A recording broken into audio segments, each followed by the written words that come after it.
welcome to this episode of the My Electricians ToolBox podcast.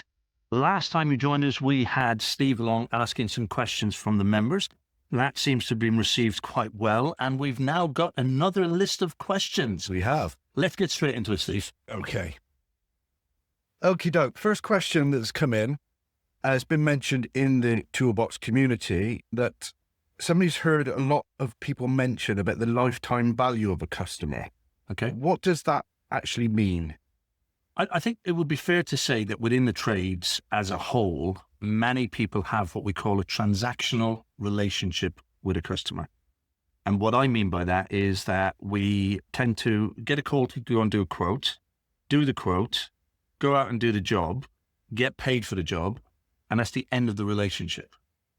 Now, the reality behind that is that if you conduct business in that way, if you just have a transactional relationship with customers, then you are leaving a lot of money on the table and you're preventing yourself from really scaling your business to any real degree. Because when you get a customer, there is a cost to getting that customer, whether that cost is in advertising, whether that cost is in blood, sweat and tears.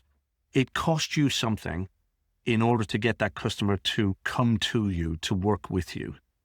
When you have that first job from that customer, then that payment, whether that is a minimum charge job at, let's say, £95, or whether that is a project job at, say, I don't know, what's a reward these days, about £10,000, £15,000, you know now that that customer has spent money with you. They've opened their wallet. They've, in essence, they've said, I trust you. You've built a relationship with that customer. And the truth is that customer can bring you more value going forward. Now, what does that mean? Number one, you've got to work at it. You have to put some effort into maintaining the relationship with the customer. But what it means is, number one, they will come back to you time and time and time again because you have built a relationship with them. Number two, they will bring friends, family, and colleagues to work with you because they trust you. Number three, they will give you testimonials and referrals, which will further your business as well. And number four, if you work on this relationship really well, they will evangelize for you. And what do we mean by evangelize? I'm not getting all religious on you.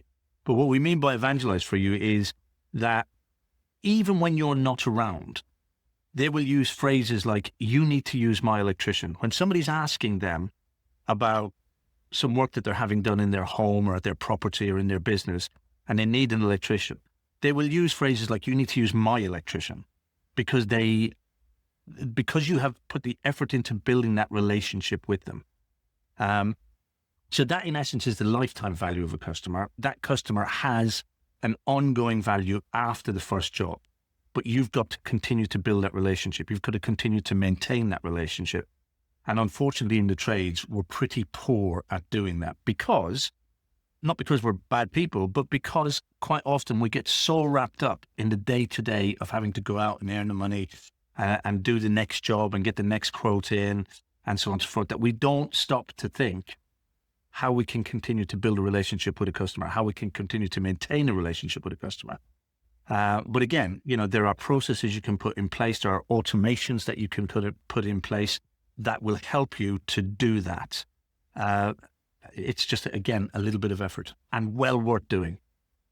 So once you have been in touch or you've done work for this customer and you've got their details, what's the best way to kind of utilize those details in a way that build that relationship? But again, you need to have a CRM system of some description, a customer management system, where you are actually holding details. Again, some people are still keeping customer information, customer details in notebooks, in Word documents, on Excel spreadsheets, and not utilizing the technology that we have available to us today. Now, a decent CRM system will allow you to keep all of your communications with a customer in one place.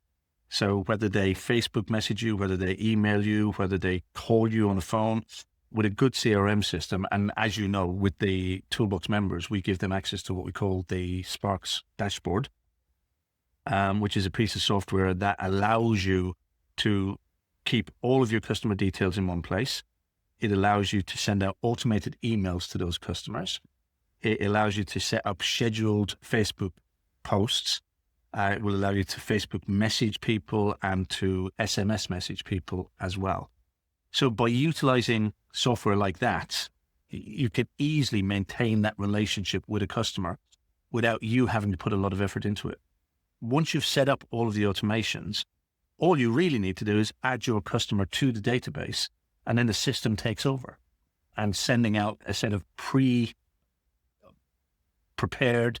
emails, SMS messages, Facebook posts, and so on and so forth.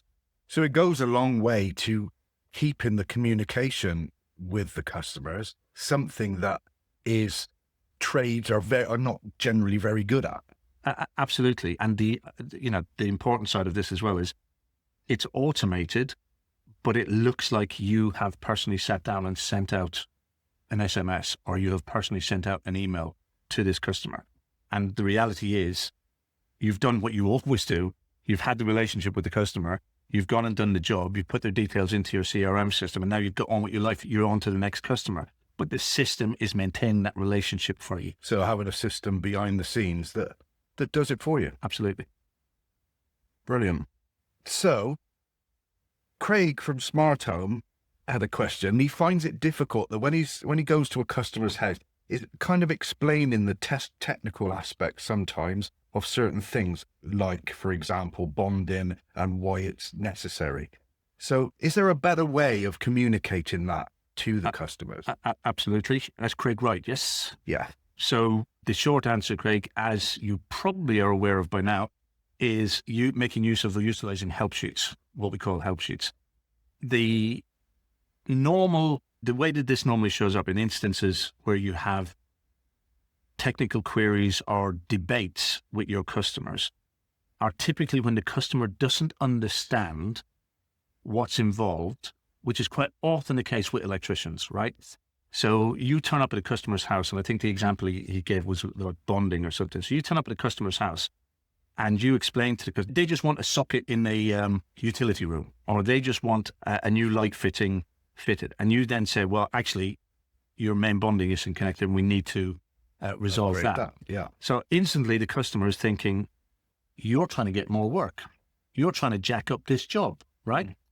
Or another good example is when, and many of you, if you're an electrician, have probably had this one, where you turn up at somebody's home, they've gone out over the weekend and they've bought a brand new brass light fitting or silver light fitting or whatever, and they want it put up in the living room. And you arrive, you take down the old Bakelite fitting, only to discover that there's no CPC, there's no earth at the center of the light. And you stand to the customer and you say, oh, I'm really sorry, I can't fit this fitting because it requires an earth. And the customer goes, you're trying to have me over, son. You're trying to shaft me. Just put the light up, please. Yeah. Yep. And at that point, it's very difficult to convince the customer. And it's almost counterproductive to try and convince the customer, because the more you argue your case, the more it sounds like you're trying to have them over. And I'm sure many of you have experienced this.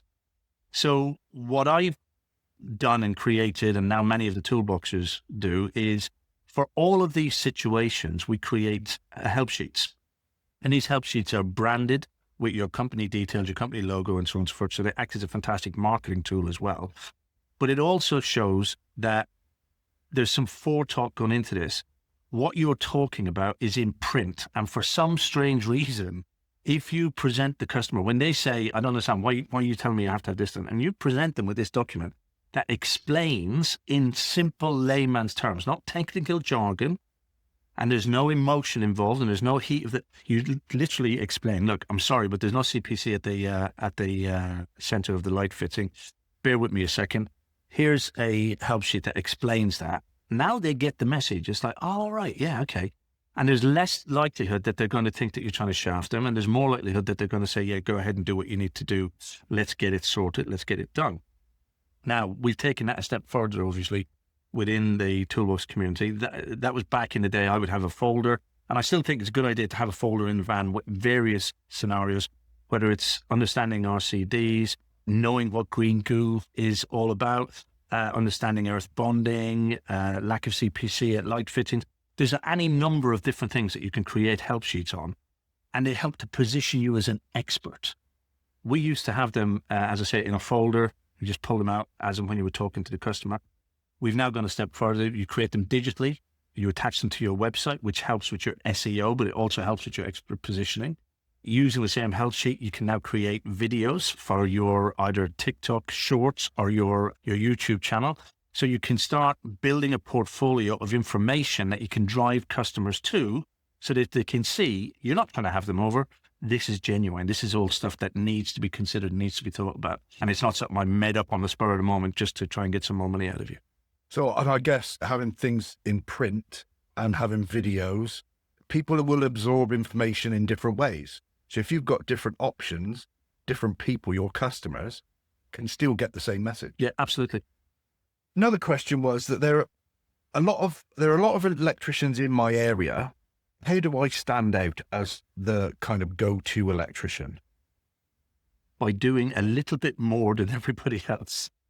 There you go. That's a very, very simple thing to answer is, and I would ask you to look at your own business and what you're doing in your local community to get recognized and to get known. I have a really strong belief that it does not take a huge amount of effort to be dominant in your local area. And when I talk about dominating or being dominant in your local area, I'm not talking about being aggressive or using aggressive tactics. I just mean that when people in that local community are looking for a service that you provide, whether it be electrical work or solar panels or EV charger, but when they're looking for that type of thing, your name should be on the tip of their tongue. And there are any number of things that you can do that don't involve a hell of a lot of effort that mean that you will show up in your local community. Right. So let's start with some of the digital stuff. Google Business Profile. Many people have it, but many people don't use it properly and they don't update it. If you update it regularly and you have it optimized, which is a whole training in itself, but once you've got it optimized and you update it regularly, you are more likely to show up in the 3-pack, which is the little map pack in the Google searches. And the reason it's easy is because not a lot of people pay attention to it. And I know you're asking yourself now, am I paying attention to mine? But because people don't pay attention to it, it doesn't take a lot of effort for you to just climb above the other guys in your local area. And that's Google Business Profile.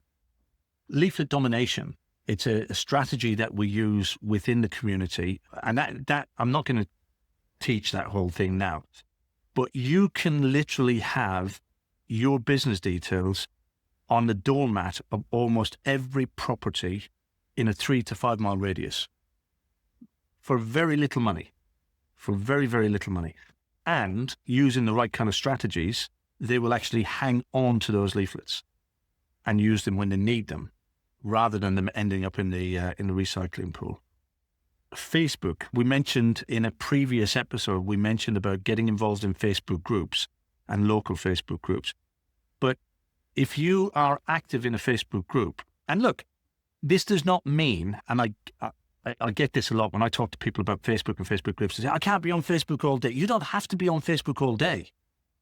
You have to segment some time in your day where you know. We talk about a marketing hour in the toolbox, and during that marketing hour, there's a number of different things that you do. But you just need to segment some time in your day, 15 minutes, 20 minutes, half an hour a day, where you're going to go in and visit those various communities that you're involved in, those various Facebook communities that you're involved in your local area. And you're going to look for questions that you can reply to. You're going to look for comments that you can respond to. If people are looking for help and support with something that you can help and support with, give it. If they're inquiring about the need for an electrician, try and solve their problem without actually selling them anything. So ask them, have you checked that it's not the RCD that's tripped on your board? Have you checked that it's that the isolator switch hasn't been turned off, and so on and so forth? So give them advice rather than trying to sell them anything. there's a load of things you can do in a local community to stand out. And unfortunately, people don't do the little things that are going to help them to stand out. Absolutely. So the question from Charlie at Charge Electrical kind of relates to what you've just said a little bit, that he's only a one-man band, and he's struggling to see the value in spending so much time on marketing. So what would be your advice? Well, my question to that would be, what's the alternative? If you are not marketing yourself, if you are not promoting your business, then you are at the whim of whatever falls in your lap. Or the other alternative to that is you're buying leads. And if you're buying leads, those leads are not necessarily the right kind of leads for your business. And we know because, within any of the forums that we look at online with electricians or any of the trades, many of the leads that people buy end up either being time wasting or nightmarish kind of customers. When you generate your own work, when you use strategies to generate your own leads, targeting your ideal customer in your local community for the type of work that you want to do, you end up having a business that you can actually enjoy and making the kind of money that you actually deserve to be making and want to be making, rather than being at the whim of leads being sold to you and customers that probably don't appreciate what it is that you actually do. So, if you genuinely believe that you don't see the value in marketing, I would genuinely ask you the question, what is the alternative? Absolutely. Luke from Encore Electrical has a question. How important is my business logo and my business name? It's very important, but maybe not as important as you think it is. Without disrespecting anybody, I find that a lot of people do what we call vanity marketing, where they, and again, some graphic designers can be the reason behind this. You go to a graphic designer to create an advertisement for you, the first thing they'll want to do is show or showcase your logo, or the best way that they can design your logo. And the truth of it is, the logo doesn't get the phone ringing. The logo is great for branding, and it's fine after the fact when you have it on your printed material going out, your websites and so on and so forth. But it's not going to get your phone ringing. In fact, many of the simple advertisements, that the advertisement templates that we encourage people to use, don't have logos and branded colors on them. They are designed in order to get a very simple message out about what you do and where you do it. So it's the problem that you solve for your customer and where you solve that problem. That, in simple terms, is the answer to the question. You do need to brand your business because you need to stand out. People need to know that you are who you are. But as far as direct marketing is concerned, it doesn't have a place on your advertising. It has a place after the fact and on your website. I hope that's answered the question. The simple fact is people aren't searching for your business name or your logo. They're certainly not going to be searching for DeWarn and Sons, right? They're going to be searching for an electrician. They're certainly, when they're scanning through a publication and they come up against a fantastic logo that has swirls of green, yellow, and blue and brown cables, or, big light bulbs, they're not looking for that. They're looking for an electrician or a plumber or, whatever the case may be. But that's what they're looking for. And if you are filling up all of your promotional advertising space with fancy logos, you are wasting space that could be good real estate for your business. Amazing. Thank you, James. So that concludes this episode. Hope you've all enjoyed it. Please do like, share, and subscribe, and we will see you on the next episode.